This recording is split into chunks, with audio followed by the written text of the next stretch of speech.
Hello guys, आप सब कैसे हैं? आई होप सब बढ़िया होंगे। ये देखो, ये मेरा आज का काम है। ये इसमें एल बैंड मिक्सर का फिटिंग दे रखा है।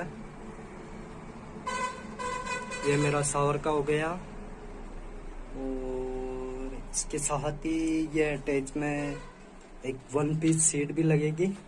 उसके लिए एक हैंड स्पॉकेट हो गया, एक जेड स्प्रे हो गया और एक सिस्टम पेटी का हो गया, एक ये नीचे ऊटी का हो गया।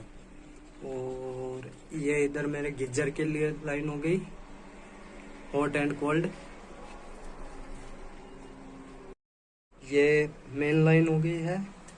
मेरे हिसाब से ऐसी मेन लाइन निकाली हुई आपने कहीं नहीं देखी होगी, क्योंकि ये इधर मेरे सीडी आ रही है, तो सीडी पे त्रिभुजाकार है ये सीडी।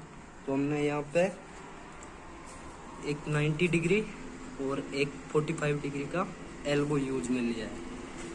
और साथ ही आगे और देखिए गाइस, ये उधर 90 डिग्री का एल्बो है, प्लस आगे वापस 90 डिग्री और 45 का यूज कर रखा है। ये गाइस मेरे थर्ड फ्लोर से लाइन आ रही है, क्योंकि हमने बाहर की साइड से ली ताकि प्रेशर अच्छे से आ जाए जीरो एल्बो में।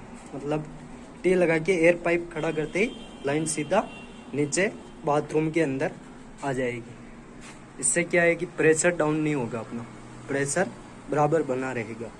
इसलिए थैंक यू सो मच।